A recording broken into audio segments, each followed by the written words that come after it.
ആൾക്ക് അതിനകത്തേക്ക് എൻട്രി വേണമെങ്കിൽ ഇൻ സെൻസ് എത്രയോ ആൾക്കാർ മറ്റു പലരെയും സജസ്റ്റ് ചെയ്യുന്ന സ്ഥലത്തേക്കാണ് എത്രയോ ലക്ഷം പേരിൽ നിന്ന് അല്ലെങ്കിൽ ആയിരക്കണക്കിന് ആൾക്കാരിൽ നിന്ന് ഒരാൾ എത്തിപ്പെടുന്നത്.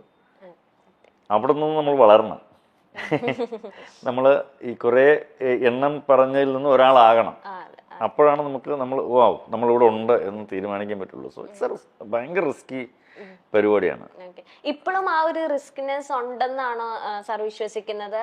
ഇപ്പൊ അതിനെ കുറഞ്ഞ കാരണം ഇപ്പം നമ്മുടെ കുറച്ചും കൂടെ നമ്മുടെ കാലഘട്ടം മാറിയല്ലോ. ഇപ്പൊ എല്ലാം അപ്രോച്ചബിൾ ആയി എന്ന് തോന്നുന്നുണ്ടോ? സിനിമയിലേക്കുള്ള എൻട്രി കുറച്ചും കൂടി ഈസി ആയിരിക്കും എന്ന് ഇപ്പോൾ തോന്നുന്നു. സിനിമയിലേക്കുള്ള എൻട്രി കുറച്ച് ഈസിയാണ് ഇപ്പോൾ, പക്ഷെ നിലനിൽപ്പ് ഒട്ടും ഈസി അല്ല. അതിനെ നമ്മൾ വളരെ കൃത്യമായിട്ട് കഷ്ടപ്പെടുകയും വേണം. കഷ്ടപ്പെട്ടാൽ മാത്രം വെറുതെ കഷ്ടപ്പെട്ടൊരു കാര്യമില്ല. വളരെ ക്രിയേറ്റീവായിട്ട് കഷ്ടപ്പെടണം. അതിൻ്റെ ഡെപ്തിൽ നമ്മളതിനെ പഠിക്കണം, നമ്മളതിനെ അറിയണം, അപ്ഡേറ്റ് ചെയ്യണം. ദെൻ മോറോവർ അതിനൊരു ലക്ക് ഫാക്ടർ ഇസ് ഡെഫിനറ്റ്ലി. അത് എല്ലാ മേഖലയിലും ലക്ക് ഫാക്ടർ ഇസ്. ഇപ്പോൾ നമ്മൾ ഭയങ്കര കഴിവുണ്ടായിട്ട് കാര്യമില്ല, ഒരു കോവിഡ് ഒന്നെല്ലാം പോയി നമ്മൾ പച്ചപിടിച്ച് വരുന്നൊരു സമയത്ത് അതുപോലൊരു അത്തരം സാഹചര്യങ്ങൾ വീണ്ടും വരാം. ഞാൻ പറഞ്ഞില്ലേ, വേറൊരാളെ സജസ്റ്റ് ചെയ്താൽ പോയി കഴിഞ്ഞു. അപ്പോൾ അതുപോലുള്ള കാര്യങ്ങളൊക്കെ ഇപ്പോഴും അത്തരം അനിശ്ചിതാവസ്ഥകൾ ഇപ്പോഴും ഉണ്ട്. ബട്ട് ഫൈൻ, അതിനകത്തൊരു എന്നാലും ഇവിടെ നന്നായിട്ട് കഴിവുള്ള ആളുകളൊക്കെ ഇപ്പോഴും വളർന്ന് വരുന്നുണ്ട്, അവർ നിലനിൽക്കുന്നുണ്ട്. സോ അതുകൊണ്ട് അതിന് ഭയങ്കര ഡെഡിക്കേറ്റീവ് ആയിട്ടുള്ള ഒരു മേഖലയാണ് അത്. അത്ര ഡെഡിക്കേഷനുള്ള ആളുകളൊക്കെ നിലനിൽക്കുന്നുണ്ട്. പിന്നെ ഇങ്ങനത്തെ തോട്ട് ആ ടൈമിൽ വന്നപ്പോ ആരാണ് ഫസ്റ്റ് ഒരു പുഷ് തന്നത്? Go what ever you like എന്ന് പറഞ്ഞത് ആരാണ്? ഏതിനാണ്? വിവാഹശേഷം ഇങ്ങനെ ഒരു ഗ്യാപ്പ് എടുത്ത് ഇങ്ങനെയൊക്കെ റെസ്പോൺസിബിലിറ്റി ഇങ്ങനത്തെ ഒരുപാട് ചിന്തകൾ സാറിന്റെ തലയിൽ വന്നല്ലോ. ഡെഫിനറ്റ്ലി അന്ന് മഞ്ജു ആണ് അതിനകത്തൊരു കാര്യം. മഞ്ജു ഒന്നും അങ്ങനെ പറഞ്ഞില്ലെന്ന് ഞാൻ ഒരിക്കലും പോകില്ല. മഞ്ജു കുഴപ്പമില്ല, ഇവിടെ പോയിട്ട് പോവാം, ബാക്കി ഞാൻ പറഞ്ഞ സാമ്പത്തികം കുഴപ്പമില്ല, നമുക്ക് മാനേജ് ചെയ്യാം. അപ്പം നമുക്ക് ചില കാര്യങ്ങൾ വേണ്ടാന്ന് വെക്കുക, നമ്മുടെ ചില ഇഷ്ടങ്ങളൊക്കെ വേണ്ടാന്ന് വെക്കുക. അങ്ങനെ ഒരു 5-6 വർഷം ഞങ്ങളുടെ പല ഇഷ്ടങ്ങളും വേണ്ടാന്ന് വെച്ച്, യാത്രകളൊക്കെ വേണ്ടാന്ന് വെച്ച് ഞങ്ങൾ വളരെ കംഫർട്ടായിട്ട് മൂവ് ചെയ്തിട്ടുള്ളൊരു സിറ്റുവേഷൻ ഉണ്ട്. മഞ്ജു അന്ന് സീരീസ് വർക്ക് ചെയ്യുന്നുണ്ടായിരുന്നു. വീണ്ടും ജാനി ഉണ്ടായതിനു ശേഷം വീണ്ടും വർക്ക് ചെയ്യാൻ തുടങ്ങിയിരുന്നു. സോ അതിനൊക്കെ തുടങ്ങിയിട്ടേ ഉള്ളൂ. അപ്പം ഭയങ്കര ഇതല്ല. പിന്നെ അതുപോലെ അന്നത്തെ കാലത്ത് എമൗണ്ട്സ് ഒക്കെ വളരെ കുറവാണ് കിട്ടുന്നതൊക്കെ. സ്വാഭാവികം കൊണ്ടും ഇപ്പോൾ ഉള്ള ഒരു ഫാൻസി എമൗണ്ട് ഒന്നും വന്നില്ല. അപ്പോൾ അതിൻ്റെയൊക്കെ ഭയങ്കര ബുദ്ധിമുട്ടും കാര്യങ്ങളൊക്കെ ഉണ്ടായിരുന്നു. ആ ബുദ്ധിമുട്ട് ഇപ്പോഴും നമുക്കുണ്ട്. അല്ല ഇപ്പൊ എങ്ങനെയാ സാർ ഇപ്പൊ സേവിങ്സ് ഒക്കെ ചെയ്യാറുണ്ടോ? എങ്ങനെയാണ് സാറിന്റെ? ഇതിന് ഫ്ലക്ച്വേഷൻസ് എപ്പോഴും വരും. ഞാൻ ഭയങ്കര ബിസിനസ്സുകാരനല്ലാത്തതുകൊണ്ട് ആയിരുന്നില്ല, പക്ഷെ ഇനി അത് കുറച്ച് ചെയ്യണം. ഒട്ടും ബിസിനസ്സുകാരനല്ലാത്തത് കൊണ്ട് തന്നെ അത്തരം സേവിങ്സും കാര്യങ്ങളും ഡെഫിനറ്റ്ലി ഞാൻ ചിലപ്പോൾ അതിനകത്തൊരു ഭയങ്കര വലിയ പരാജയമാണെന്നാണ് എൻ്റെ വിശ്വാസം. പക്ഷേ ഞാൻ ജീവിതത്തിൽ അങ്ങനെ പരാജയപ്പെടില്ല എന്ന് ഉറപ്പിച്ച് വിശ്വസിച്ചുള്ള ഒരു കൃഷി ആയതുകൊണ്ട് തന്നെ ഞാൻ അങ്ങനെ പിന്മാറാൻ തയ്യാറല്ല. Definitely I make something. സ്വയം ഭയങ്കര കോൺഫിഡൻസ് ഉള്ള വ്യക്തിയാണോ സാർ? ഉറപ്പായിട്ടുമാണ്. ഈ കോൺഫിഡൻസ് ഓവർ കോൺഫിഡൻസ് ഇല്ല, പക്ഷെ എന്നിലുള്ള കഴിവിലും എന്നിലും ആ ഒരു വിശ്വാസം ചെയ്യാൻ പറ്റുമെന്ന് ഉറപ്പുള്ള കാര്യങ്ങൾ നമ്മൾ ഉറപ്പിച്ച് പറയും, അത് ഞാൻ ചെയ്യുകയും ചെയ്യും. ഓക്കെ. ഇങ്ങനത്തെ തന്നെ സാറിനെ പോലെ തന്നെ അല്ലെങ്കിൽ ഇത്ര കോൺഫിഡൻസ് ഉള്ള ഒരു വ്യക്തിയാണ് പൃഥ്വിരാജ് സുകുമാരൻ. ഉറപ്പായിട്ടും എന്നെക്കാളും കൂടുതൽ കോൺഫിഡൻസ് രാജുവേട്ടന് പറയുന്ന കാര്യങ്ങളെല്ലാം എന്നെക്കാളും കൂടുതൽ നന്നായിട്ട് ബിസിനസ് അറിയുകയും ചെയ്യാം. അതെ, സത്യം. പറയുന്ന കാര്യങ്ങളെല്ലാം കറക്റ്റ് ആയിട്ട് നിങ്ങളുടെ ആ ഒരു ഗിവ് ആൻഡ് ടേക്ക് എങ്ങനെയാണ്? ഇപ്പൊ ലൂസിഫറിൽ സാറ് പറയുന്നത് അത്രേ ഉള്ളൂ, നത്തിങ് എൽസ്. ഉറപ്പായിട്ട് മനസ്സിലാവും. അത് പല സെറ്റ് ഞാൻ പല ഇന്റർവ്യൂസിൽ ഇത് തന്നെ പറഞ്ഞിട്ടുണ്ട്. ചില ഷോർട്സ് ഒക്കെ കഴിഞ്ഞിട്ട് എൻ്റെ എക്സ്പ്രഷൻ കാണുമ്പോൾ രാജുവിന് മനസ്സിലാവും രാജു ഒരു മോർ, അല്ലെങ്കിൽ എനിക്ക് അത് ഓക്കെ ആണെന്ന് കാരണം രാജുവിന് മനസ്സിലാവും ഓക്കെ. പിന്നെ നമുക്ക് ഇതെന്താണ്, ഇതൊരു ഭയങ്കര പ്രൊഫഷണലിസം ഉള്ള മേഖലയല്ലേ. നമ്മൾ ചില കാര്യങ്ങൾ വളരെ ഓപ്പണായിട്ട് സംസാരിക്കുന്നുണ്ട്, ഒരു തെറ്റുമില്ല എന്നുള്ളതാണ്. അപ്പോൾ രാജു എന്നോടായാലും ഞാൻ രാജുവിനോടായാലും ഇത്തരം കാര്യങ്ങളൊക്കെ സംസാരിക്കാറുണ്ട് എന്നുള്ളത് തന്നെയാണ്. അതിപ്പോൾ രാജു മാത്രമല്ല കേട്ടോ, മേ ബി മോസ്റ്റ് ഓഫ് നമ്മുടെ എല്ലാ ആക്ടേഴ്സിനോടും നമ്മളങ്ങനെ സംസാരിക്കുന്നുണ്ട്. ഇപ്പം ജയസൂര്യ വന്നാലും ജയസൂര്യ ഞാനോട് നല്ല സുഹൃത്ത് ബന്ധമുള്ള വിഷയമാണ്. അതിൽ പലരുമായിട്ട് ഇന്ദ്രജിത്തുമായിട്ട് ഇതൊക്കെ ഇന്ദ്രജിത്തിനടുത്തൊക്കെ ഇത് പറഞ്ഞ ചെറുതായിട്ടൊന്നിങ്ങനെ നമ്മുടെ ഒരു ഇന്ദ്ര എന്ന് വിളിച്ചിട്ട് പറയാൻ പോയി ഓക്കെ ഇപ്പൊ ഇങ്ങനെ ഒരു വൈബ് എപ്പോഴും നമുക്ക് അങ്ങോട്ടും ഇങ്ങോട്ടും കിട്ടും. അതുപോലെ തന്നെ ജയനും. സാറ് പറഞ്ഞ കേട്ടിട്ടുണ്ട്. എന്റെ ഒപ്പം ഏറ്റവും ആദ്യമായിട്ട് വന്ന ക്യാമറ ചെക്ക് ചെയ്യാൻ വേണ്ടി വന്ന ഡയറക്ടർ പൃഥ്വിരാജ് സുകുമാരനാണ്. ഇപ്പോഴും ആള് തന്നെയാണ്. വേറെ ഡയറക്ടേഴ്സ് വന്നിട്ടുണ്ടോ? അതിന് മാറ്റം വന്നോ? രണ്ടുപേരെ കൂട്ടിച്ചേർക്കാറായോ? അല്ലല്ല, അതെന്താ അറിയാമോ, അതൊരു ഭയങ്കര ഡെഡിക്കേഷൻ. ഇപ്പൊ എനിക്ക് വളരെ മുമ്പ് എനിക്ക് ഞാൻ ക്യാമറമാൻ ആവണേക്ക് മുന്നേ ഞാൻ 2009 കണ്ട സിനിമ ചെയ്യുന്നത്. എനിക്ക് വേണമെങ്കിൽ 2005-ലോ 2006-ലോ സിനിമ ചെയ്യാം, അല്ലെങ്കിൽ ചിലപ്പോൾ 2002-ലൊക്കെ സിനിമ ചെയ്യാം. ഞാനത് ചെയ്യാണ്ടിരുന്നത് എല്ലാവരും എന്നോട് പറഞ്ഞിരുന്നു, സുഹൃത്ത് നിനക്ക് ലൈറ്റിംഗ് ഒക്കെ നന്നായിട്ട് ചെയ്യുന്നില്ലേ, നീ ഒരു കാര്യം ചെയ്യും, നീ ക്യാമറയുടെ മറ്റേ ടെക്നിക്കൽ വിങ്സ് ഒക്കെ അറിയാം, അപ്പം ഇത്രയൊക്കെ മതി, ഒരു അസോസിയേറ്റിനെ വെച്ചാൽ മതി. അപ്പം ഞാൻ പറഞ്ഞു, അത് അസോസിയേറ്റല്ലേ ചെയ്യുന്നത്, ഞാനല്ലല്ലോ. ഞാൻ ചെയ്യുമ്പോൾ അത് എനിക്ക് ധാരണകളുണ്ട്, ആ ധാരണയിൽ എനിക്ക് ചെയ്യാൻ പറ്റണം. അപ്പോൾ എന്ത് വേണം, അപ്പോൾ എനിക്ക് അതിനകത്ത് മുഴുവനായിട്ട് അറിയണം. ക്യാമറ ഇന്നതാണ്, ലെൻസ് ഇന്നതാണ്, എന്തൊക്കെയാണ് വേണ്ടത്, ഇതിനകത്ത് എത്ര കട്ട് ചെയ്യാം, എത്ര ഓപ്പൺ ചെയ്യാം, എന്ത് ലൂമിനൻസ് ഉണ്ട്, എത്ര മറ്റേ ആസ്പെക്ട് റേഷ്യോ എന്ത് വെക്കണം, അത് വെക്കണം, ഇതെല്ലാം അറിഞ്ഞിരിക്കുന്നിട്ട് ഞാൻ ചെയ്യുമ്പോഴാണ് ഞാനാകുന്നത്. അല്ലെങ്കിൽ പിന്നെ മറ്റേ പുള്ളിയിലേ ചെയ്യുന്നത്. അപ്പം അത് ചീറ്റിംഗ് അല്ല, ഇറ്റ്സ് നോട്ട് ഗുഡ്. അപ്പം അത് ഞാൻ ചെയ്യില്ല എന്ന് പറഞ്ഞിട്ട് അപ്പം അല്ലെങ്കിൽ അതുകൊണ്ടാണ് ഇത്രയും മോശം നമ്മൾ ലേറ്റ് ആകുന്നത്. അപ്പൊ ആ ഒരു പ്ലാനും ആ ഒരു കൃത്യനിഷ്ഠത തന്നെയാണ് പൃഥ്വിരാജ് സുകുമാരനിലും സാറിന് കാണാൻ പറ്റുന്നത് അല്ലേ? രാജു ഇതുപോലെ എത്രയോ ആൾക്കാർ, അന്ന് രാജുവിന്റെ സമയത്ത് വന്ന എത്രയോ ആൾക്കാർ ഇപ്പോഴും അഭിനയം മാത്രം നടക്കുന്നുണ്ടോ? അന്ന് രാജുവിന് ഇത്തരം ടെക്നിക്കൽ സാധനങ്ങളൊക്കെ പഠിക്കണമെന്ന് ഭയങ്കര താല്പര്യമുണ്ടായിരുന്നു. അപ്പോൾ എല്ലാ ക്യാമറയുടെ അടുത്തും പോയി നോക്കും, പിടിക്കും, എന്താ ചെയ്യുന്നത് നോക്കും, ഷട്ടർ ആംഗിൾ കട്ട് ചെയ്തത് എന്താണ്, കട്ട് ചെയ്തില്ലെങ്കിൽ എങ്ങനെയാണ്, അപ്പോൾ കട്ട് ചെയ്ത് കാണിക്കുമോ. ഇതൊരു കൗതുകമാണല്ലോ എപ്പോഴും, നമുക്ക് എന്താണ് അറിയേണ്ടത്, ഒരു കൗതുകമാണല്ലോ. ഞാനിപ്പോൾ തെലുങ്ക് ഒരു 4-5 സിനിമ വർക്ക് ചെയ്തു. എനിക്കിപ്പോൾ തെലുങ്ക് അത്യാവശ്യം കുഴപ്പമില്ല, പഠിക്കാനും പറയാനും കേട്ടാലും മനസ്സിലാവും, വായിക്കാൻ അറിയില്ലെന്നേ ഉള്ളൂ. ഇനിയിപ്പോൾ ഞാനത് ആ കൗതുകത്തിന് ഞാൻ വായിക്കാൻ ശ്രമിച്ചാൽ ഡെഫിനറ്റ്ലി എനിക്ക് പറയാൻ പറ്റില്ലേ, എനിക്കറിയാൻ പറ്റും. ഞാൻ വായിക്കാൻ ഇതുവരെ ശ്രമിച്ചിട്ടില്ല, അതുകൊണ്ട് എനിക്കറിയില്ല. പക്ഷെ വായിക്കാൻ ഞാൻ ശ്രമിച്ചാൽ എനിക്കറിയാൻ പറ്റും. ശ്രമമാണ് നമുക്ക് വേണ്ടത്, ഭയങ്കര ഒരു ആഗ്രഹമാണ്, ഭയങ്കര തീക്ഷ്ണമായിട്ടൊരു ആഗ്രഹമാണ്. ഡെഫിനറ്റ്ലി ഞാനിപ്പോൾ 2 മാസം കൊണ്ട് ഞാൻ തെലുങ്ക് വായിക്കാൻ പഠിക്കും എന്ന് ഞാൻ ഉറപ്പിച്ചാൽ ഉറപ്പായിട്ട് ഞാൻ പഠിക്കും അല്ലേ? ഞാനല്ല, ആരും പഠിക്കും. നമ്മളത് വിചാരിക്കണം. ലൂസിഫറിന്റെ സമയത്ത് സാറ് പറഞ്ഞിട്ടുണ്ട്, ലൂസിഫറിലാണ് ഞാൻ ഭയങ്കര റിലാക്സ് ആയിട്ട് വർക്ക് ചെയ്തത്. കാരണം രാജു പക്ക ചാർട്ടർ ആയിരുന്നു, പ്ലാൻഡ് ആയിരുന്നു, സീൻ ബൈ സീൻ എല്ലാം ഓർഡർ ആയിരുന്നു. ഈ ചെറിയ പടം അടുത്തത് വരുവാണ് എമ്പുരാൻ, എമ്പുരാനിലും റിലാക്സ് ചെയ്ത് തന്നെയാണോ ഷൂട്ടിങ്? കാരണം ലൂസിഫർ ഞാൻ കുറച്ച് റിലാക്സ്ഡ് ആയിരുന്നു, ഇതിനൊട്ടും റിലാക്സ്ഡ് അല്ലായിരുന്നു. ഇതിന് നമ്മൾ ഇവിടെ സാധാരണ വിചാരിക്കും പോലെയുള്ള സീക്വൻസുകളല്ല നമുക്ക് ചെയ്യേണ്ടി വരുന്നത്. ലൂസിഫറിനകത്ത് നമ്മൾ സാധാരണ വിചാരിക്കുന്ന സീക്വൻസിനകത്തുള്ള കുറച്ച് വലിപ്പമുണ്ടെന്നേ ഉള്ളൂ. അതൊക്കെ ആർക്കും ഈസിലി നമുക്ക് കുറച്ചൊന്ന് ആലോചിച്ച് കഴിഞ്ഞാൽ, കുറച്ചൊന്ന് ഇനിഷ്യേറ്റീവ് എടുത്താൽ, അതിനൊത്തിരി ഹോംവർക്ക് ചെയ്താൽ നമുക്ക് എല്ലാവർക്കും മാനേജ് ചെയ്യാൻ പറ്റുന്നതാണ്. പക്ഷെ ഇത് അത്ര പെട്ടെന്ന് മാനേജ് ചെയ്യാൻ പറ്റുന്ന സീക്വൻസുകളും സിറ്റുവേഷൻസും ലൊക്കേഷൻസും അല്ല. അപ്പോൾ അതിന് കൂടുതൽ സ്റ്റഡി വേണം. അപ്പോൾ ഇതിനകത്ത് വർക്ക് ചെയ്യുന്ന രാജുവിൻ്റെ കൂടെയുള്ള സകലமான ടെക്നീഷ്യൻസ് ഇതിനകത്ത് വളരെ ഹാർഡ് വർക്ക് ചെയ്തിട്ടുണ്ട്. ഈവൻ ഞാൻ ഉൾപ്പെടെ, അതിൻ്റെ എഡിറ്റർ ഉൾപ്പെടെ, അതിൻ്റെ അസോസിയേറ്റ് ഡയറക്ടർ ബാബു ഉൾപ്പെടെ, അസിസ്റ്റന്റ് ഡയറക്ടേഴ്സ് ഉൾപ്പെടെ, നിർമ്മൽ എന്ന് പറഞ്ഞ ക്രിയേറ്റീവ് ഡയറക്ടർ ഉൾപ്പെടെ, എൻ്റെ കൂടെ വർക്ക് ചെയ്യുന്ന ഏകദേശം ഒരു 10-12 ആൾക്കാർ ഉൾപ്പെടെ, ഇത്രയും ആൾക്കാരുടെ ഭയങ്കര കോർഡിനേഷൻ ഇല്ലെങ്കിൽ ഇത് അങ്ങനെ അത്ര പെട്ടെന്നൊരു ഒരു ഒരു ഒരു വർക്കൗട്ട് ചെയ്തെടുക്കാൻ പറ്റുന്ന പ്ലാൻസ് അല്ല ഇതൊന്നും. കാര്യം നമ്മൾ ഇതുവരെ അങ്ങനെ ശീലിച്ചിട്ടില്ല, ഇതുവരെ അങ്ങനെ കണ്ടിട്ടില്ലാത്ത കുറച്ചധികം കാര്യങ്ങളുണ്ട് അതിനകത്ത്. അതൊരു ഭയങ്കര നല്ല എക്സ്പീരിയൻസ് ആയിരുന്നു. എനിവേ ഒട്ടും റിലാക്സ്ഡ് അല്ലായിരുന്നു. ഇപ്പൊ എങ്ങനെയാ അവസ്ഥ? ഇപ്പൊ ഓക്കെ. ഞാൻ പറയുന്നത് ഷൂട്ട് കഴിയുന്നവരെ എല്ലാ ദിവസവും അടുത്ത ദിവസം അയ്യോ അതെന്താകും എന്നുള്ള ടെൻഷൻ ഇങ്ങനെ എപ്പോഴും കയറി വരും.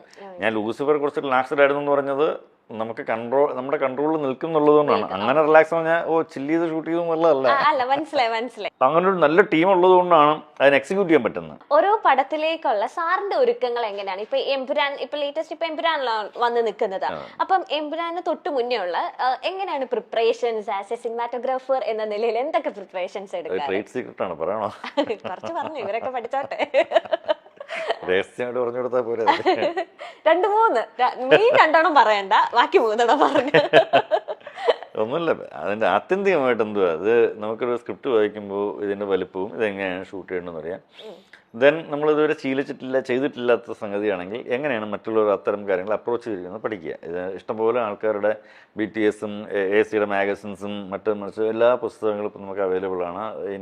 റീൽസ് അവൈലബിൾ ആണ്, BTSൻ്റെ ഷോർട്സ് അവൈലബിൾ ആണ്. അപ്പം അത്തരം കാര്യങ്ങളൊക്കെ ഇരുന്ന് നമുക്കിപ്പോഴും ഒരിക്കലും നമ്മൾ ഇതൊന്നും പഠിച്ചു തീരത്തില്ല. ഞാനിപ്പോൾ എല്ലാ ദിവസവും ഓരോന്ന് കാണുമ്പോൾ അയ്യോ ഇതെങ്ങനെ ചെയ്തു എന്ന് ആലോചിക്കാൻ പറ്റുന്ന തരത്തിലുള്ള അപ്ഡേറ്റ്സ് വന്നുകൊണ്ടിരിക്കുക. ക്യാമറയുടെയും അപ്ഡേറ്റ്സ് വന്നുകൊണ്ടിരിക്കുക. അപ്പോൾ ഇവിടെ എന്ത് കുറച്ച് ഡിഫറെൻ്റ് ആയിട്ട് ചെയ്യാം എന്ന് എപ്പോഴും ആലോചിക്കുക. എല്ലാ സിനിമകളിലും ഭയങ്കര ഡിഫറെൻ്റ് ആയിട്ട് ചെയ്യണം എന്ന് ഒരു നിർബന്ധവുമില്ല. ഇത് ഇങ്ങനെ ഡിഫറെൻ്റ് ആയിട്ട് ചെയ്യണം എന്ന് നിർബന്ധം. പക്ഷെ അത് ചില സിനിമകൾ വരും, ചില ക്യാരക്ടേഴ്സുമായിട്ട് ബന്ധപ്പെട്ടുള്ള സിനിമകൾ വരും. അങ്ങനെയൊക്കെയാണ് നമുക്ക് ചെയ്യാൻ പറ്റുന്നത്. എല്ലാ സിനിമകളിലും പോയി ഡിഫറെൻറ്റ് എന്ന് പറഞ്ഞിട്ട് അത് ബുദ്ധിമുട്ടായിരിക്കും. അപ്പോൾ അതിനുള്ള പ്രിപ്പറേഷൻസ് എങ്ങനെ ഈ പറഞ്ഞതുപോലെ ഇത് സുജിത് വാസുദേവൻ്റെ ഫ്രെയിമാണോ എന്നെങ്ങനെ ചോദിപ്പിക്കാതിരിക്കാം, ഇത് അയാൾ സ്ഥിരം ചെയ്യുമ്പോലെയാണ് ചെയ്തിരിക്കുന്നത് പറയിപ്പിക്കാതിരിക്കാം, പിന്നെ എന്ത് ഡിഫറെൻ്റ് ആയിട്ട് ഈ സമയത്ത് നമ്മൾ അപ്രോച്ച് ചെയ്യാം എന്ന് നമുക്ക് ആലോചിക്കാനൊരു സ്പേസ് ഇപ്പോൾ ഒരുപാടുണ്ട്. നമുക്ക് അതിനെക്കുറിച്ച് പഠിക്കുക. ഇത്രയൊക്കെയാണ് നമുക്ക് പ്രിപ്പയർ ചെയ്യാൻ പറ്റുന്നത്. പിന്നെ എൻ്റെതായിട്ടുള്ള 2-3 ഭാവങ്ങൾ. അതെ, അത് പറയണ്ട, അതാണ് കേട്ടല്ലോ, പഠിച്ചോ. ഓക്കെ സാർ, ഒരു ഫിലിമിലേക്ക് കിടക്കുമ്പോൾ സ്ക്രിപ്റ്റ് മൊത്തം വായിച്ചിട്ടാണോ, സ്ക്രിപ്റ്റ് ആ കഥ എന്താണെന്ന് അറിഞ്ഞിട്ടാണോ ലൈക്ക് ജോയിൻ ചെയ്യുന്നത്? കാരണം നമുക്ക് സ്ക്രിപ്റ്റ് വായിച്ചാലല്ലേ ഓരോ ക്യാരക്ടേഴ്സിനെ എങ്ങനെയാണ് പോർട്രേറ്റ് ചെയ്യേണ്ടത്, അല്ലെങ്കിൽ ആരൊക്കെയാണ് ഇത്ര ഇമോഷൻസ് എടുക്കുന്നത്, നമുക്ക് ക്യാമറയിൽ ഒപ്പണെങ്കിൽ ഒരു സ്ക്രിപ്റ്റ് മൊത്തം അറിഞ്ഞിരിക്കും. അപ്പൊ അങ്ങനെയാണോ സാറ് ചെയ്യാറ്? അതെ, അതെല്ലാ സിനിമകളും അങ്ങനെയാണ്. ഈച്ച് ആൻഡ് എവരി സിനിമ അങ്ങനെയാണ്. മിക്കവാറും ചില സിനിമകൾക്ക് ഫുൾ സ്ക്രിപ്റ്റ് എൻ്റെ കയ്യിൽ എപ്പോഴും ഉണ്ടാവും. അന്ന് എടുക്കുന്ന സീൻസ് എസ്പെഷ്യലി ഉണ്ടാവും. അന്ന് എന്താണ് എടുക്കുന്ന സീൻസ്. ഇതിന് ഇപ്പം ലൂസിഫറിന് സീനൊന്നുമില്ല. കാര്യം രാജു ഒരു 8-10 പ്രാവശ്യം ഞങ്ങൾ എല്ലാവരും ഇരിക്കുന്ന സമയത്ത് നറേറ്റ് ചെയ്തിട്ടുണ്ട് ഓരോ സീക്വൻസ് ഇന്നതാണെന്ന്. ബൈഹാർട്ടാണ് അത്, ഇതാണ് ചെയ്യാൻ പോകുന്നത്. അതിൻ്റെ ഡയലോഗ്സ് ചിലപ്പോൾ നമുക്ക് മിസ്സായെന്നിരിക്കും. മീൻസ് ഇതാണ് ഈ ഡയലോഗിലാണ് ഇപ്പോൾ ഇവിടെ പറയുന്നത് മിസ്സായെന്നിരിക്കും. അപ്പോൾ രാവിലെ ഒന്ന് സീൻ വായിക്കുമ്പോൾ നമുക്കറിയാൻ പറ്റും. അതല്ലെങ്കിൽ ഈ സീക്വൻസ് കഴിഞ്ഞാൽ ഇന്ന കട്ട് കഴിഞ്ഞിട്ട് ഈ സീൻ എന്ന് വരെ നമുക്ക് കൃത്യം ധാരണയുണ്ട്. ഇത്തരം ചില ഈ ലൂസിഫറും എമ്പുരാനും എല്ലാ സിനിമകളും നമുക്ക് ധാരണ ഉണ്ടാവില്ല. കാര്യം ഓരോ ഡയറക്ടേഴ്സും ഡിഫറെൻ്റ് ആണ്. ഇതാണ് ശരിയെന്ന് നമുക്ക് പറയണമെന്ന് പറ്റില്ല. കാര്യം ഇത് നമ്മൾ ചാർട്ട് ചെയ്തത് കൃത്യം നമ്മൾ എക്സിക്യൂട്ട് ചെയ്യുകയാണ്. ചിലർ അവിടെ വന്നിട്ടുള്ള ഇംപ്രവൈസേഷൻ ഉണ്ട്. അപ്പോൾ ഇതായിരിക്കില്ല, മറ്റേതായിരിക്കും ആ സമയത്ത് നമുക്ക് ശരിയെന്ന് തോന്നുന്നു. അത് വേറൊരു മൂഡാണ്. അതൊരിക്കലും അത് തെറ്റാണെന്നോ ഇത് ശരിയാണെന്നോ നമുക്ക് ഒരിക്കലും പറയാൻ പറ്റില്ല. ഓരോരുത്തരും ഓരോ തരത്തിലാണ്. അത് നമുക്ക് ആ സമയത്ത് നമ്മൾ അതിനനുസരിച്ച് അഡാപ്റ്റ് ആകപ്പെടുക എന്നുള്ളതേ ഉള്ളൂ. എനിക്ക് തോന്നുന്നു സാറും രാജുവേട്ടനാണ് ഏറ്റവും കൂടുതൽ ഫിലിമിൽ അസോസിയേറ്റ് ചെയ്ത് വർക്ക് ചെയ്തിട്ടുള്ളത് അല്ലേ? എനിക്ക് പൃഥ്വിരാജിന്റെ ഏറ്റവും കൂടുതൽ സിനിമകൾ ഷൂട്ട് ചെയ്തിട്ടുള്ള മേ ബി ഞാനാണ് ഇതുവരെ. അതെ, ഇതുവരെ സുജിത് വാസുദേവാണ്. ഏത് മിക്ക പടങ്ങൾ എടുത്ത് നോക്കിയാലും സാറിന്റെ അല്ലെങ്കിൽ നോക്കിയാലും പൃഥ്വിരാജ് സുകുമാരനാണ്. അപ്പൊ രാജുവേട്ടന്റെ ഒരു ട്രാൻസിഷൻ എങ്ങനെയാണ് സാറ് നോക്കി കാണുന്നത്? ഞാൻ രാജുവേട്ട അസോസിയേറ്റ് ചെയ്യുന്ന ഫസ്റ്റ് സിറ്റി ഓഫ് ഗോഡാണ്. City of god. അതെ. അതിനു മുമ്പ് നായകൻ എന്ന് പറഞ്ഞ സിനിമയിലും ചേകൂർ എന്ന് പറഞ്ഞ സിനിമയിലും ഇന്ദ്രജിത്ത് ആയിട്ട് അസോസിയേറ്റ്. ഇന്ദ്രജിത്തിന്റെ ഒരു ക്ലാഷ് വർക്ക്, ലിജോയുടെ ഒരു നായകനിൽ ക്ലാഷ് വർക്ക് ചെയ്യാൻ പോയതാണ്. ദെൻ ചേകൂർ എന്നുള്ള സിനിമ ഞാനും അവിടെ നിന്നാണ് നമുക്കെന്താ അത് ചെയ്താലോ എന്ന് ചോദിക്കാൻ ഞാൻ അങ്ങനെ ജോയിൻ ചെയ്യുന്നത്. ഞാൻ ഇന്ദ്രനാണ് രാജുവിനോട് പറഞ്ഞത്, ഇങ്ങനെ ഒരു കക്ഷി ഞങ്ങളിങ്ങനെ വർക്ക് ചെയ്യുന്നുണ്ടെന്ന് പറഞ്ഞപ്പോഴും. പക്ഷെ ലിജോ ആണ് വിളിച്ചത് സിറ്റി ഓഫ് ഗോഡിലേക്ക്. ആദ്യത്തെ ഇപ്പോൾ രാജുവിനെ കുറിച്ച് എല്ലാവരും ഭയങ്കര എല്ലാത്തിലും കയറി ഇടപെടും എന്നൊക്കെ പറഞ്ഞു കേട്ടിട്ടുണ്ട്. എനിക്ക് ഫീൽ ചെയ്തിട്ടില്ല. ഇടപെടും ഇൻ ദ സെൻസ് ഒരാഗ്രഹം ചോദിക്കുകയും പറയുകയും ചെയ്യുന്നതിനകത്ത് ഇടപെടൽ എന്നുള്ള രണ്ട് വാക്കാണ്, രണ്ട് ഫീലിംഗ് അത്. ഇത് എത്രയാണ് ലെൻസ് എന്ന് അറിയാൻ ഒരാൾക്ക് ആഗ്രഹമുണ്ടെങ്കിൽ അത് ചോദിച്ചാലേ അറിയാൻ പറ്റുള്ളൂ. അത് ഇടപെടലല്ലോ. ഇത്രയാണ്, ഓക്കെ ഇത്രയാണ് ലെൻസൊക്കെ അറിഞ്ഞിട്ട് വർക്ക് അതൊക്കെ ഭയങ്കര ഒരു തരം താഴത്തിലും അതല്ല ശരി. ഒരാൾക്കൊരു ആഗ്രഹമുണ്ടെങ്കിൽ ഫൈൻ, അത് നമുക്ക് ആ വർക്ക് നടക്കുന്ന സമയത്ത്. ഇപ്പം ഇന്നലെ നിങ്ങളുടെ ഒരു ഇൻസ്റ്റാഗ്രാമിലൊരു കക്ഷി എൻ്റെ അടുത്ത് രാജുവേട്ടൻ പറഞ്ഞല്ലോ 1:2.8 ആണ് നിങ്ങൾ ഷൂട്ട് ചെയ്തിരിക്കുന്നത്, പക്ഷെ ഞങ്ങൾ ഇട്ട് നോക്കുമ്പോൾ അതൊന്നും കാണുന്നില്ലല്ലോ, എന്താണ് എൻ്റെ വ്യത്യാസം, വൈ ഇസ് ലൈക്ക് ദാറ്റ് എന്നൊക്കെ പറഞ്ഞിട്ട് ഭയങ്കര ഒരു ക്വസ്റ്റനൊക്കെ ചോദിച്ചു എൻ്റെ അടുത്ത്. ഞാൻ പുള്ളിയുടെ അടുത്ത് മെസ്സേജ് അയച്ചു, എൻ്റെ പൊന്നു സഹോദരൻ ഇത്തരം കാര്യങ്ങളിൽ ടെൻഷൻ അടിക്കും ഞങ്ങളില്ലേ, ഇനി ടെക്നീഷ്യൻസ് ഞങ്ങളുണ്ടല്ലോ, നിങ്ങൾ എന്തിനാണ് ടെൻഷൻ അടിക്കുന്നത് ഇതിന്? നിങ്ങൾക്ക് ഞങ്ങളൊരു ഫോർമാറ്റിൽ തരുന്നുണ്ട്, ചിലപ്പോൾ നിങ്ങൾക്ക് ഇഷ്ടപ്പെടാം, ചിലപ്പോൾ നിങ്ങൾക്ക് ഇഷ്ടപ്പെടാതിരിക്കും. ഈ രണ്ട് കാര്യങ്ങളിലുള്ള നിങ്ങൾക്ക് സംഭവിക്കുന്നത്. ഇനി ഇത് പഠിക്കാനാണെങ്കിൽ ചോദ്യം ഇതല്ല ചോദിക്കേണ്ടത്, നമുക്ക് പറയാനുള്ളതല്ലേ. അപ്പോൾ അങ്ങനെയല്ല അത് ചോദിക്കേണ്ടത്. അതൊരു ഒരു തരത്തിലുള്ള ഹറാസ്മെന്റ് ആയിട്ടാണ് എനിക്ക് തോന്നിയത്. അത് ദാറ്റ്സ് നോട്ട് ഫെയർ. അത് അവർ അറിയേണ്ട കാര്യമല്ല. അത് സിനിമ കാണുക മാത്രമേ ഉള്ളൂ അവരുടെ ജോലി. ഞാൻ പറയുന്നത് അങ്ങനെ ചോദിക്കുന്നതും ഈ അറിയാൻ വേണ്ടി ചോദിക്കുന്നതും രണ്ടും രണ്ടാണ്. അപ്പോൾ അറിയാൻ വേണ്ടി ചോദിക്കുന്നതിനകത്താണ് ആൾക്കാർ പറയുന്നത് ഇടപെടുന്നത്. ഇടപെടലല്ല, രാജു അങ്ങനെ ചോദിച്ചിട്ടാണ് ഇത്തരം ഓരോ കാര്യങ്ങളും രാജു മനസ്സിലാക്കിയിട്ടുള്ളതും. ഓരോരുത്തരുടെ ഇപ്പോൾ എത്ര ലെജൻസിൻ്റെ കൂടെ രാജു വർക്ക് ചെയ്തിട്ടുണ്ട്. നമ്മളൊക്കെ അങ്ങനെ രാജു വർക്ക് ചെയ്തിട്ടുള്ള ആൾക്കാർ നോക്കുമ്പോൾ നമ്മളൊക്കെ എന്താണ്, നമ്മളൊന്നുമല്ല, എത്രയോ അധികം മുകളിലുള്ള വലിയ ആൾക്കാരുടെ കൂടെ രാജു വർക്ക് ചെയ്തിട്ടുണ്ട്. എത്ര ടെക്നീഷ്യൻസിൻ്റെ വർക്ക് ചെയ്തിട്ടുണ്ട്. ഇപ്പം റഹ്മാൻ സാറോട്ട് അവിടെ വർക്ക് ചെയ്യുന്നു, ബ്ലസ് സാറോട് വർക്ക് ചെയ്യുന്നു, സന്തോഷ് സാറോട് വർക്ക് ചെയ്യുന്നു, രവി കിഷനോട് വർക്ക് ചെയ്യുന്നു, രവി വർമ്മയോട്ട് അസോസിയേറ്റ് ചെയ്യുന്നു, രാജ്മോഹനോട്ട് അസോസിയേറ്റ് ചെയ്യുന്നു, എത്ര പേരും കേട്ടോ. അപ്പോൾ അതൊരു പ്രശാന്ത് നീൽ, ആ ടീംസ്, അതൊരു ചില്ലറ കാര്യമില്ല. പിന്നെ ഹിന്ദിയിൽ എന്തോരം കക്ഷികളുണ്ട്. അപ്പോൾ നമ്മുടെ ബ്ലെസ്സിങ്സ് എന്ന് പറയുന്നത് ഇത്രയും പേര് വർക്ക് ചെയ്തിട്ടുണ്ടെങ്കിലും രാജു ഡയറക്റ്റ് ചെയ്യുന്നൊരു സിനിമയിൽ എത്തിയപ്പോൾ നമുക്കൊരു ചാൻസ് അദ്ദേഹത്തിനോട് വർക്ക് ചെയ്യാൻ കിട്ടുന്നു. സോ അത് നമ്മുടെ ബ്ലെസ്സിങ്. അല്ലെങ്കിൽ നമ്മൾ അതുവരെ വർക്കിനോട് കാണിച്ച ഡെഡിക്കേഷൻ, സംതിങ് ലൈക്ക് ഇത്രയും ഫ്രണ്ട്സ് ഉണ്ടോ? ഫ്രണ്ട്ഷിപ്പ് അല്ലല്ലോ അത്. ഇപ്പൊ സിറ്റി ഓഫ് ഗോഡ് സാർ പറഞ്ഞുകൊണ്ട് ചോദിക്കുകയാണ്, സിറ്റി ഓഫ് ഗോഡിന്റെ ഒരു ക്യാമറ വർക്കിംഗ് ടെക്നിക്കൽ സൈഡൊക്കെ കുറച്ച് ഡിഫറെന്റ് ആയിരുന്നു അല്ലേ?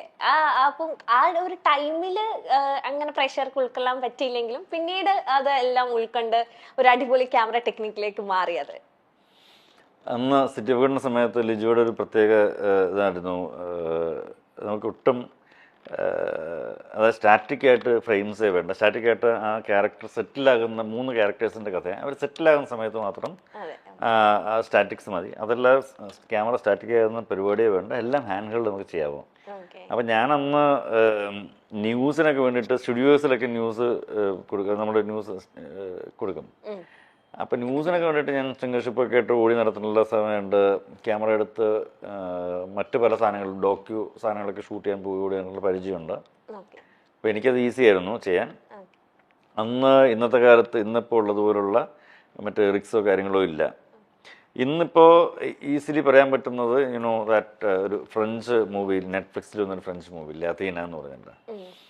അഥീനയിൽ ഇപ്പോൾ എല്ലാവരും അത് ഭയങ്കര ഫേമസ് ആയിട്ടൊരു പറച്ചിലുണ്ട്, ടോക്ക് ഉണ്ടായിരുന്നു. BTS ഒക്കെ ഇഷ്ടം പോലെ സാധനങ്ങൾ ഇറങ്ങിയിട്ടുണ്ടായിരുന്നു, BTS കട്ട്സൊക്കെ. അന്ന് ശരിക്കും ഈ അധീന മൂലം നമുക്ക് ഷൂട്ട് ചെയ്യാൻ പറ്റും. അന്ന് നമുക്ക് ടെക്നിക്കൽ സപ്പോർട്ട് അത്രയും ഉണ്ടായിരുന്നെങ്കിൽ. പിന്നെ അന്ന് ലിജോയുടെ ഒരു ഫസ്റ്റ് അല്ലെങ്കിൽ സെക്കൻഡ് പടം എന്നൊക്കെയുള്ള നിലയ്ക്ക് ഒട്ടും ഒരു ഫിനാൻഷ്യൽ സപ്പോർട്ട് ആക്ച്വലി അങ്ങനെ ഉണ്ടായിരുന്നില്ല. അതല്ലെങ്കിൽ ശരിക്കും ചിലപ്പോൾ ഇന്നിപ്പോൾ നമുക്ക് സിറ്റി ഓഫ് ഗോഡ് എടുക്കാൻ പറ്റുമെങ്കിൽ ഡെഫിനറ്റ്ലി അതിനേക്ക് മുകളിൽ നമുക്ക് ഷൂട്ട് ചെയ്യാൻ പറ്റുന്ന ഒരു സാഹചര്യമുണ്ട്. നമുക്ക് മലയാള സിനിമയിലുണ്ട്, ഇന്ത്യയിലുണ്ട്. ഇപ്പൊ ആലോചിക്കുമ്പോൾ ഇത് ചോദിക്കുന്നത് ശരിയാണോ എന്ന് അറിയില്ല, എന്നാലും ഞാൻ ചോദിക്കുകയാണ്, ജെയിംസ് ആൻഡ് ആലീസ് ചെറുതായിട്ട് സാറിന്റെ ജീവിതത്തിൽ റിഫ്ലക്ട് ആയോ, അല്ലെങ്കിൽ സിനിമ ചിലവരുടെ മൂവിയിൽ യാഥാർത്ഥ്യമാകും എന്നൊക്കെ പറഞ്ഞു കേൾക്കാറുണ്ട്. അങ്ങനെ റിഫ്ലക്ട് ആയെങ്കിൽ തിരിച്ചല്ലേ വേണ്ടത്. ഞാനും മഞ്ജുവായിട്ടുള്ള ഡൈവേഴ്സ് കഴിഞ്ഞ വർഷം 2-3 വർഷമായിട്ട് സെപ്പറേഷനാണ്, കഴിഞ്ഞ വർഷം കഴിഞ്ഞു. അതങ്ങനെ റിഫ്ലക്റ്റ് ആയിരുന്നെങ്കിൽ ഞാൻ തിരിച്ചല്ലേ വേണ്ടത്. ഞങ്ങൾ അതെല്ലാം പൊരുത്തപ്പെട്ട് വീണ്ടും ഒരുമിച്ച് ജീവിക്കുകയുണ്ട്. So life is different, cinema is different. സിനിമയായിട്ട് കാണുക, ലൈഫായിട്ട് കാണുക. സന്തോഷം എപ്പോഴും കൊണ്ടു നടക്കുക എന്നുള്ളതേ ഉള്ളൂ. ഏതാണോ ഏറ്റവും കൂടുതൽ രണ്ടുപേർക്കും കിട്ടുന്നത്, അല്ലെങ്കിൽ എല്ലാവർക്കും പരസ്പരം അങ്ങോട്ടും ഇങ്ങോട്ടും കിട്ടുന്നത്, അതിലേക്ക് നമ്മൾ മാറപ്പെടുക എന്നുള്ളതേ ഉള്ളൂ. അപ്പൊ പിന്നെ ഈ ഡിവോഴ്സ് ഫേസ് എങ്ങനെയാണ് സാർ ഓവർകം ചെയ്തത്? ഇപ്പൊ എല്ലാത്തിലും സന്തോഷം കണ്ടെത്താൻ ആഗ്രഹിക്കുന്ന വ്യക്തിയാണല്ലോ, അപ്പൊ എന്തായാലും ഒരു പോയിന്റിൽ നമ്മളൊന്ന് ഡൗൺ ആവും, അതെങ്ങനെ ഓവർകം ചെയ്തത്? ഇതെല്ലാം പരസ്പരം നമ്മുടെ ലൈഫ്, നമ്മുടെ അതിന് പാസ്റ്റ് ലൈഫും പ്രസന്റ് ലൈഫും ഫ്യൂച്ചർ ലൈഫും എല്ലാം ഡിസ്ട്രൈൻഡ് ആണ് പലതരത്തിലും. അപ്പം അത് നമുക്കൊന്നും തടയാൻ പറ്റുകയില്ല, പലതും തടയാൻ പറ്റുകയില്ല. ഇപ്പം നിങ്ങൾക്ക് ഇപ്പോൾ പുള്ളിയെ കല്യാണം കഴിച്ചു എന്നുള്ളത് നിങ്ങൾക്ക് ഒരിക്കലും തടയാൻ പറ്റത്തില്ല. മേ ബി ഇതല്ലെങ്കിൽ വേറൊരാൾ വിധിച്ചിട്ടുണ്ടാവും, അതിലേക്ക് നമ്മൾ എത്തിപ്പെടും. അതാണ് വിധിച്ചിട്ടുണ്ടെങ്കിൽ അല്ലേ, അതാണ് ഒരു ഫേറ്റ് എന്ന് പറയുന്നത്. എപ്പോഴും അതാണ്, എല്ലാവർക്കും അതാണ്. പല ഫാക്ടേഴ്സ് ചേർന്നല്ലേ ലൈഫ്. അപ്പോൾ ഇത് നമ്മളൊരു ഫേസാണ്, ആ ഫേസിലേക്ക് നമ്മൾ കടന്നു പോവുക. അതിൽ നമ്മൾ വിഷമിച്ച് എത്ര കാലം ഇരിക്കും ഒരു സ്ഥലത്ത് നിന്നും. ഇപ്പോൾ ഒരാൾ വിട്ടുപോകുമ്പോഴോ ഒരാൾ നമ്മളെ കൂടെ ഇല്ലാത്തപ്പോഴോ അതാണ് ഹാപ്പിനെസ് എന്ന് പറയാൻ പറ്റില്ല. പക്ഷെ ആ വിഷമഘട്ടത്തിൽ നിന്ന് നമ്മൾ എങ്ങനെയാണോ മാറേണ്ടതെന്നല്ലേ നമ്മളെപ്പോഴും ആലോചിക്കുന്നുണ്ട്. B positive always. ഇപ്പോൾ കഴിഞ്ഞ പ്രാവശ്യം എൻ്റെ ഒരു കഴിഞ്ഞ ഒരു മെയ് ജൂണിലൊക്കെ ആകുമ്പോൾ എൻ്റെ അനിയൻ മരിച്ചുപോയി, ബ്രദർ മരിച്ചുപോയി. അത് നമുക്ക് എപ്പോഴും നമുക്ക് കൂടെ കൊണ്ട് നടക്കാൻ പറ്റത്തില്ലല്ലോ. അതിൽ നിന്ന് എങ്ങനെയാണ് നമ്മൾ മാറേണ്ടതെന്നല്ല ആലോചിക്കുന്നത്.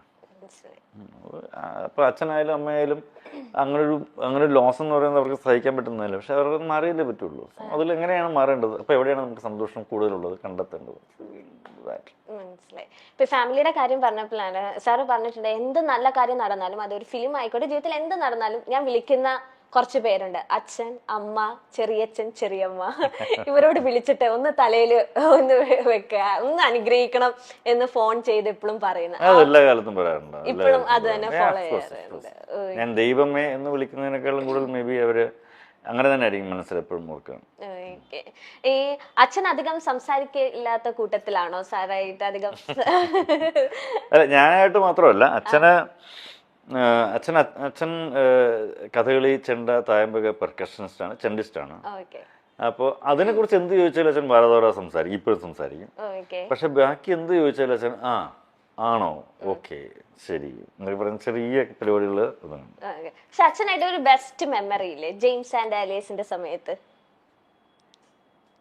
തിയേറ്ററിൽ നിന്ന് ഇറങ്ങിയപ്പോ? അതൊന്ന് ഷെയർ ചെയ്യാമോ ഞങ്ങളോട്? അല്ല, അച്ഛൻ്റെ അടുത്ത് വളരെ മുമ്പ് തന്നെ പറഞ്ഞിരിക്കുന്നത്, വളരെ മുമ്പ്, എടോ ചെയ്യുന്നത് എന്ത് ചെയ്താലും അതിനകത്ത് ആൾക്കാർ നന്നായിട്ട് ഓർത്തിരിക്കാൻ പറ്റുന്നത് ചെയ്യുക, ആൾക്കാർക്ക് ബുദ്ധിമുട്ടില്ലാതിരിക്കുന്നത് ചെയ്യുക. ഇത്തരം കാര്യങ്ങളാണെന്ന് ആലോചിക്കുന്നത്. എന്ത് ചെയ്താലും അതിൻ്റെ ഏറ്റവും നന്നായിട്ട് ചെയ്യാൻ പറ്റണം. ഇത് തന്നെയാണ് എപ്പോഴും അച്ഛൻ പറയാറ്.